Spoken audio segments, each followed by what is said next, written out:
వర్తమానాన్ని మీ ముందుకు తీసుకొని వస్తున్నా. మొదటి తిమోతిలకు రాసిన పత్రిక. పౌలు అపోస్తలుడు తిమోతికి రాసిన మొదటి పత్రిక, మొదటి అధ్యాయం 16వ వచనాన్ని మీ ముందుకు తీసుకొని రావాలని నేను ఆశపడుతున్నా. నిత్య జీవము నిమిత్తము తనను విశ్వసింపబో వారికి నేను మాదిరిగా ఉండులాగున యేసుక్రీస్తు తన పూర్ణమైన దీర్ఘశాంతమును ఆ ప్రధాన పాపినైన నాయందు కనపరుచునట్లు నేను కనికరింపబడి తిని. ఇక్కడ పౌలు అపోస్తలుడు తన సాక్ష్యాన్ని తిమోతితో పంచుకుంటున్నాడు.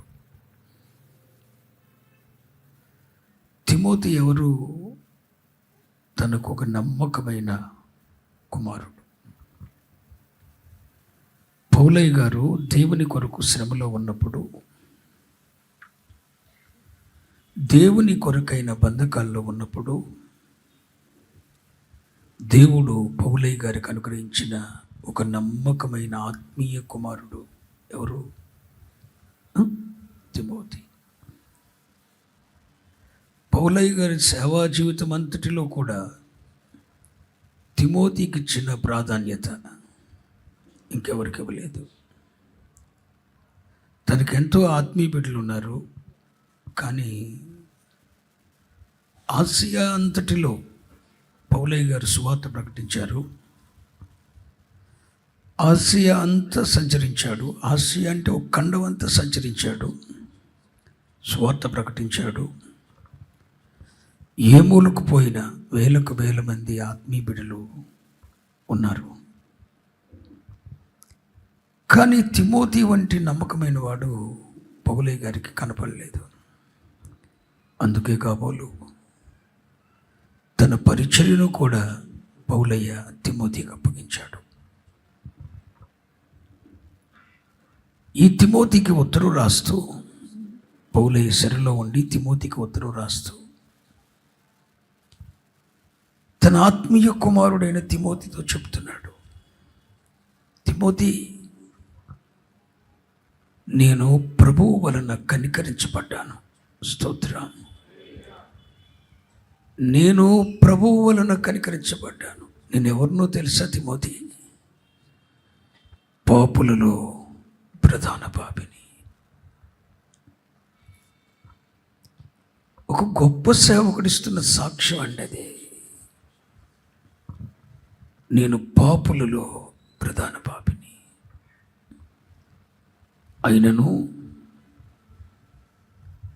ఆ నిత్య జీవమునకు నేను నిత్య జీవమును చేపట్టుటకు, దేవుని వలన కలుగు నిత్య జీవమును చేపట్టుటకు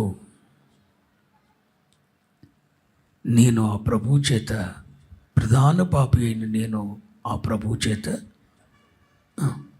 కనికరించబడ్డాను. తిమోతి, ప్రధాన పాపినైన నేను కనికరించబడ్డాను ఆ ప్రభువు చేత. ఎందుకో తెలుసా? ఒకటి, నిత్య జీవమును చేపట్టుటకు. అనండి అందరండి. 2, ఆయనను విశ్వసించబో వారికి నేను మాదిరిగా ఉండులాగున నేను కనికరించబడ్డాను. ఈ మాటలు మీకు అర్థమైనాయా? నేను ప్రభువు వలన కనికరించబడ్డాను అంటున్నాడు పౌలయ్య గారు.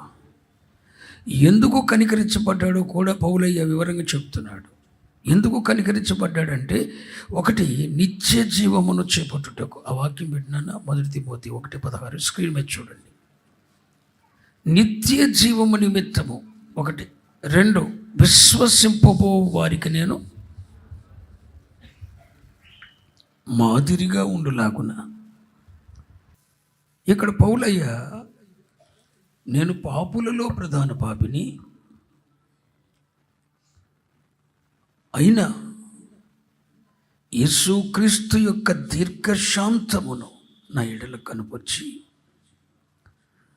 పాపులలో ప్రధాన పాపినైన నా ఎడల ఆయన కనికరం చూపాడు.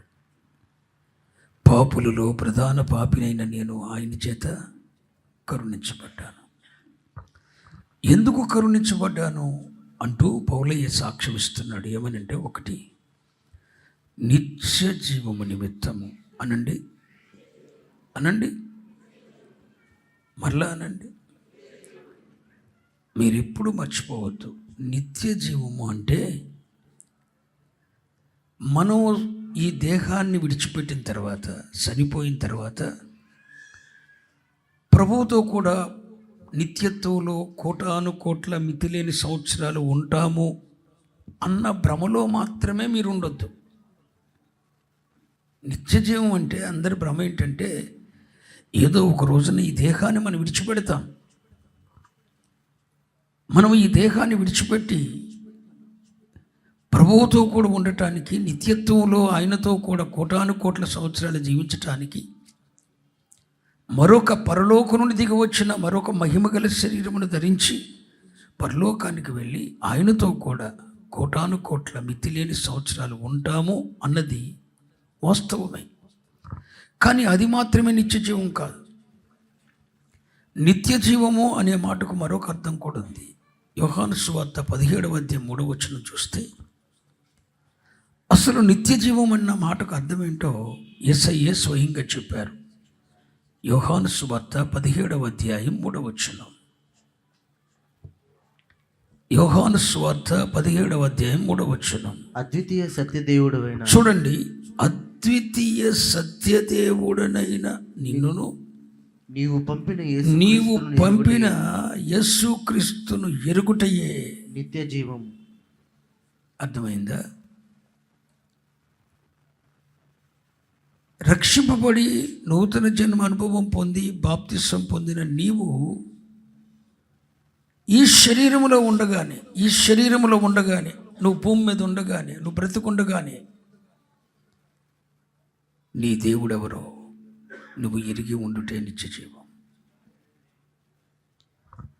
ఆదివారం ఆరాధనకు వచ్చి ప్రార్థన చేసుకొని స్తుతించి కానుకేసి వెళ్ళిపోవటం కాదు క్రైస్తవ్యం. అసలు నీ దేవుడెవరో నువ్వు ఎరిగిన అనుభవానికి నువ్వు రావాలి. నీ దేవుని ఎరుగుటే నిత్య జీవం. 100 సంవత్సరాలు నువ్వు భక్తి చేసిన నిత్యత్వంలో ఉన్నాడు దేవుడు అన్న భ్రమలో నువ్వు ఉండిపోయి, ఆయన ఎక్కడో పరలోకంలో ఉన్నాడు అన్న భ్రమలో ఉండిపోయి నువ్వు బ్రతకటం కాదు.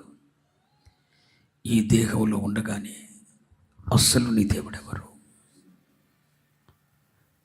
ఆయన పంపిన ప్రభు అయిన యేసుక్రీస్తు ఎవరు? ఆయనను అద్వితీయ సత్యదేవుడైన ఆయన మన విమోచన కార్యక్రమం కొరకు పంపించిన తన కుమారుడైన అద్వితీయ కుమారుడైన యేసుక్రీస్తును ఎరుగుటే